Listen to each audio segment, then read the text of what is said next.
In a galaxy where war is seen as a beautiful and elegant art, humans arrive with crude armor and simple weapons. Other species laugh at them, expecting an easy victory. But the humans fight differently with raw strength, unyielding courage, and fierce determination. As they face the galaxy's most skilled warriors in a deadly competition called the Crucible, their strange tactics shock and challenge everything the galaxy believes about war. The story is tense and emotional, filled with fierce battles, unexpected moments, and the hope that these humans will change the future of warfare forever. The Crucible was not just a battle arena. It was a legend. Floating in deep space, it stretched 17 miles across, an endless spiral of seats wrapping around a vast arena like a cosmic stage. For 3,000 years, beings from 17 dimensions had watched here, 2 trillion spectators gathered in the countless viewing spaces. They came for the greatest show of all, warriors fighting with grace, skill, and art. Today was different. In the prep chamber far below the grandstands, Lieutenant Naomi Cross glanced around at their assigned space. The room was cramped, bare, and smelled faintly of cold metal. "Looks like they designed this for beings who don't mind discomfort," she muttered in her thick Texas drawl. The chamber was built for what the Galactic Council called Tier 2 primordial aggressives. Humans, they said, barely qualified for anything better. Beside her, Ravi Singh, the youngest of their team at 23, was nervously checking his rifle again. "Could be raining," he said, eyes fixed on the weapon's action. Cross raised an eyebrow. "It doesn't rain in space." Singh shrugged. "Could be space raining. Who knows?" Gunnery Sergeant Ren Calder, veteran of 23 years in combat, watched them both with a dry smile. His mustache, legendary across 3 star systems, twitched in amusement. "The universe's capacity for stupid ideas is matched only by its ability to surprise," he said. "Let's focus, people." Outside their chamber, the broadcast of the arena flickered to life. The current match showed a Zarin noble in psychic-linked armor. The suit moved like liquid mercury, every dodge and strike perfect, powered by quantum computers wired directly to the warrior's mind. The crowd cheered for the flowing dance of death. Cross snorted. "Fancy. Preformative posturing," Singh agreed quietly. The broadcast suddenly shifted to the humans, their 3 crude suits, looking like they had been built in a garage with duct tape and grit. Where other warriors had armor grown like living skin, humans had plates bolted on, wires and cables snaking across. Ren's titanium and graphite frame hissed and wheezed with each move, a harsh contrast to the elegant designs around them. "Specimens," the broadcast called them. "Curious, primitive technology." Ren's mustache twitched again. "Well, that's not ominous." Cross grinned. "There's a reason our armor doesn't have to be pretty." Singh watched her. "What's that?" "Because it's built to survive, not to impress," she said simply. The arena floor shifted into a new scene, a ruined city, broken buildings and scattered debris offering plenty of cover. This was urban warfare, designed to show tactical skill. The audience leaned forward, eager for the show. High above, the Galactic Council observed. Council Velith of the Zarin hegemony, a perfect being sculpted by 10,000 years of breeding, whispered to her companions, "These Terrans barely qualify." Grand Speaker Theos of the Malari Confederacy shifted through colors no human could name, but his meaning was clear: their crude weapons confuse our analysts. Warm Master Crier of the Vaughn Collective said nothing, but his 9-foot frame radiated silent judgment. When humans entered the arena through Gate 7, the crowd laughed and jeered at their awkward movements. Velith gasped, "Look at them, they move like labored apes. No grace, no artistry." Ren moved slowly, deliberately, carrying the weight of 2 decades of battle. Cross bounded forward in hydraulic leaps, her suit adjusting with each move. Singed flowed like smoke, silent and unseen, no psychic or AI help. "How do they coordinate?" Velith wondered aloud. Ren's voice crackled across the arena's open channel. "Cross, take the high ground. Singe, find a perch and start counting targets. I'll walk down the middle and make myself pretty for the cameras." Cross laughed. "Copy that. And for the record, you're already plenty pretty." Velith blinked. Did they just coordinate over an open channel in plain language? "Yes," Theos said. "Their translators work perfectly." From the far gate, their opponents approached. Kesseron, the Malari champion, moved like liquid light, his armor flowing and glowing with psychic energy. 47 victories marked his record. He was confident, assured, until Ren Calder fired his cannon back 5,000. The shot was a thunderclap. The tungsten rod moved faster than thought, striking Kesseron's center. The champion's shimmering armor shattered like fine glass, exploding into glittering fragments. The arena fell silent. Ren's voice was calm. Singe, target down. Area secure. Warm Master Crier finally spoke. Adequate. Cross lit a cigarette. Well, that happened. The crowd slowly rose, applause turning into a roar. The humans had not come to perform. They had come to fight. The cheers echoed through the arena, but the humans did not celebrate. They moved quickly, knowing the battle was far from over. Their next challenge appeared, a squad of Varn shock troopers, 9 feet tall and covered in armor that linked to their nervous system. Each step of the troopers was heavy, their plasma cannons crackling with deadly power. Drones hovered nearby, ready to assist with psychic commands.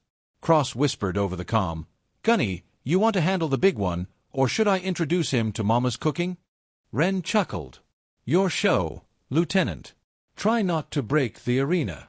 Cross bounded forward, hydraulic legs hissing. She carried a weapon that looked angry, a grenade launcher built to tear through steel and flesh alike. The Varn trooper opened fire, plasma beams slicing the air. But Cross ignored the show. She planted her feet, locked her stabilizers, and fired. The projectile was not a grenade, it was a tungsten brick with a bad attitude. It slammed into the trooper's chest, sending him crashing through 2 buildings and into the arena wall. The supporting drones suddenly lost coordination, spinning in confused circles before becoming scrap metal. Singe's rifle spoke from the ruins once more, silent and deadly. Cross lit a cigarette. "Well said."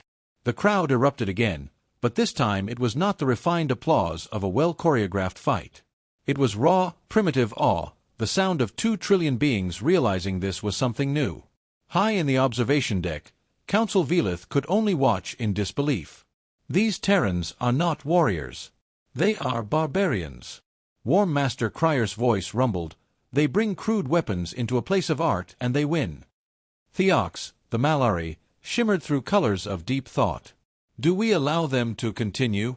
Their methods defy everything we know." Velith hissed, "They have no grace, no elegance."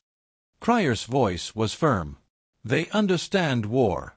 The rest is art." The humans did not have time to dwell on politics.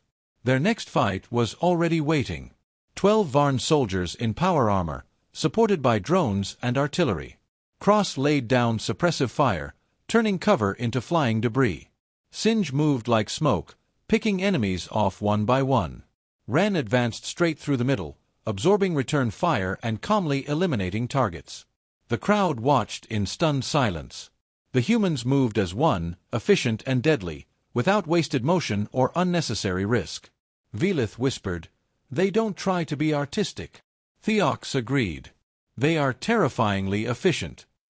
Crier remained silent, his hand resting on his weapon.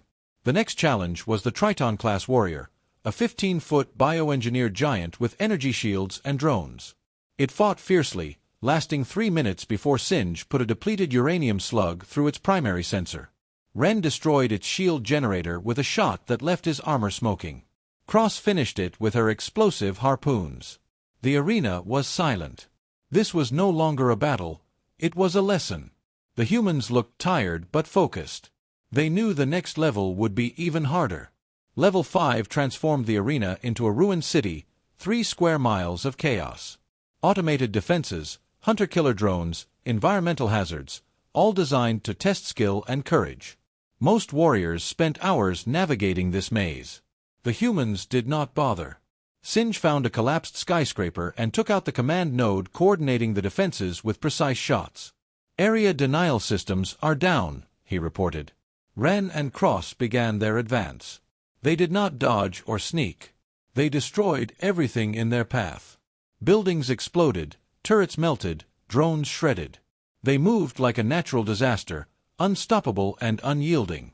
Velitha's psychic aura trembled. "They have no finesse." Theox countered, They have tactical awareness. They destroy obstacles with force.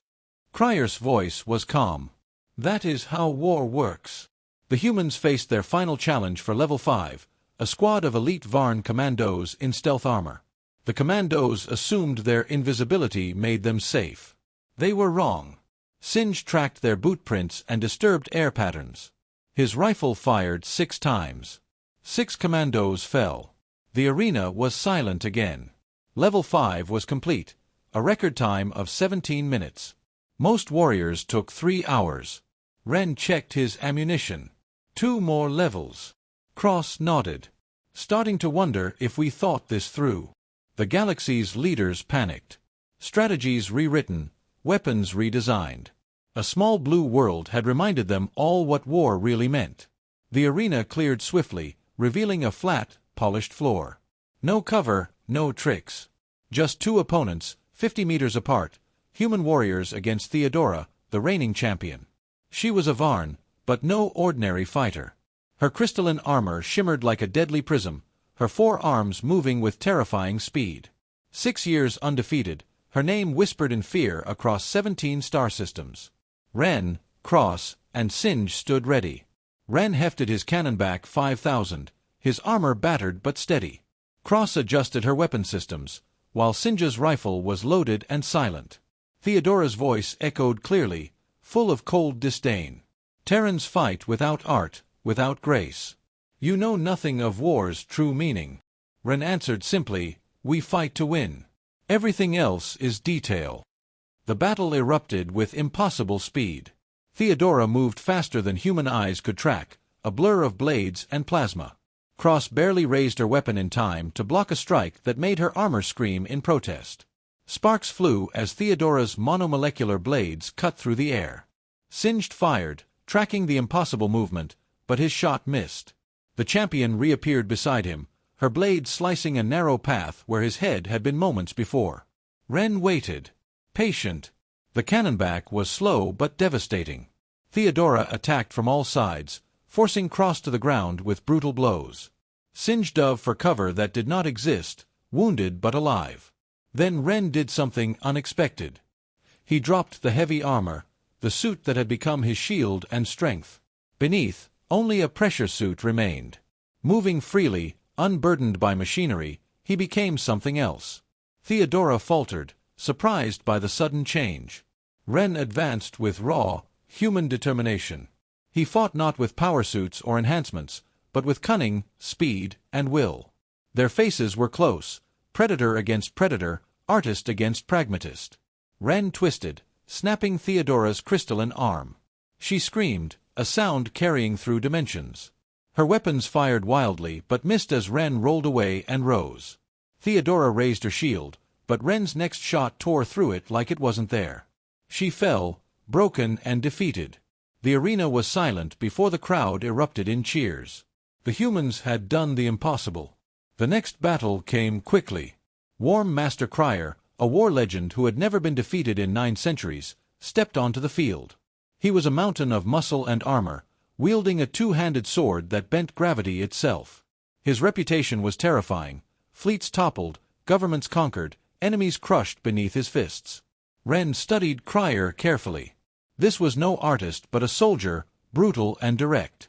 Cryer opened with a thrown sword, faster than the eye could see. It tore the arena floor, missing Cross by inches. She scrambled, checking bones but alive. Singe fired a depleted uranium round, staggering the giant. Cryer laughed and charged like an avalanche. Cross unleashed her explosive harpoons, hitting Cryer's armor hard. He laughed again, admiration in his voice. Warriors who understand war is work. The battle was brutal. Cryer's fists smashed, shaking the arena. Cross and Singe struggled to keep up, taking hits that should have been fatal. Ren fired carefully, each shot cracking Cryer's armor but not stopping him. Cryer kept coming, relentless. At last, with his last tungsten rod, Ren fired. The shot cracked Cryer's armor like eggshells, knocking him to one knee. The arena held its breath. Cryer rose, shattered but unbowed. He raised a hand, signaling the fight's end. "You have won," he said, voice carrying across the galaxy. Not because you are stronger or faster, but because you understand what war truly is. His words shook the arena and 2 trillion spectators. War is not art. It is ugly, necessary work. You came as primitives. You leave as teachers. The humans stood battered but proud, their legacy changed forever. The arena's silence after Cryer's words was heavy, as if the very air struggled to carry the weight of his message. For 3,000 years, the Crucible had been a stage for elegant warriors who fought with grace and art. But now, those ancient beliefs were shattered. Ren, Cross, and Singe stood together amid the wreckage, their armor battered, weapons smoking, bodies aching. Yet their eyes burned with something fierce and unbroken, determination. Cross lit a cigarette with shaky hands, exhaling a thin stream of smoke. "Well, that happened," she said softly. Singe nodded, checking his injuries. "More than I expected, but less than I feared." Ren looked around the arena, glancing at the cameras broadcasting their every move. "Now, we go home. And hope they remember." High above, the Galactic Council was in chaos. Velitha's psychic aura had collapsed into pure shock, while Theox cycled through colors of confusion and awe. Cryer's rare smile lingered on his face, an acknowledgement that the old order had changed. In military command centers across the galaxy, plans were rewritten. Training protocols evolved overnight. Weapons manufacturers scrambled to redesign entire arsenals. Diplomatic messages were carefully drafted, addressing a small blue world whose warriors had just appended millennia of tradition. Back in their quarters, the humans rested fitfully. None slept well, exhaustion tangled with adrenaline and unspoken questions. Singe stared at the ceiling, fingers twitching nervously. Cross sat beside him. "You okay?" "Yeah," he said slowly. "Just thinking about what comes next." Ren joined them, voice low but steady. "The galaxy won't forget this. Neither will we." Days passed. The Crucible began its slow cleanup, wiping away debris and resetting for the next challengers. But the galaxy was not the same. Warriors from distant stars studied the humans' tactics, raw force combined with relentless strategy. Philosophers debated what Cryer had said. Was war really just ugly work? Was all the art and ceremony just a distraction from survival? And somewhere far away, on Earth, recruitment centers buzzed with new energy. Young humans dreamed of proving themselves on the grandest stage. The legend of the Cannonback 5000 and Uncle Billy's fishing tackle spread, inspiring hope and pride. One night, as the humans prepared to leave, Cross looked out at the stars. "This was never about glory," she said softly. "It was about showing who we are." Singe nodded. "Survivors. Fighters. Not elegant, but real." Ren smiled faintly. "And sometimes, being real is enough to change everything." The Crucible's light dimmed behind them as they stepped away, their footprints forever marked in galactic history. The aftermath of the Crucible shook the galaxy's very core. The 3 humans, Ren, Cross, and Singe, had not just survived. They had rewritten the rules of war itself. News traveled faster than light, and every corner of space buzzed with talk of the barbarians who refused to bow to tradition. Military academies studied the footage. Commanders debated new strategies. Weapons manufacturers redesigned armors and guns, inspired by human pragmatism and raw power. Diplomats worked overtime, drafting cautious messages to Earth, wary of its warriors but intrigued by their resolve. But back on Earth, the changes were deeper than strategy. Humanity felt seen, recognized for a strength that had long simmered beneath the surface.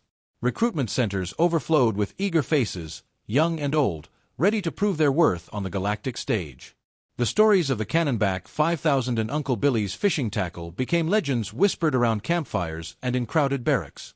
Ren sat in a quiet room far from the fanfare, cleaning his rifle. The heavy armor hung on its rack, battered but respected. Cross entered, a rare smile softening her usual steel gaze. "We made a difference," she said simply. Ren nodded. "Yeah. We showed them what it means to fight without art, just pure, honest work." Singe joined them, exhaustion etched in his features but pride glowing in his eyes. "We didn't just fight their battles. We fought their illusions." Together, they understood that the Crucible was more than a contest. It was a mirror held up to the galaxy, reflecting truths long forgotten. That war was not always poetry or dance. It was often brutal, ugly, and necessary.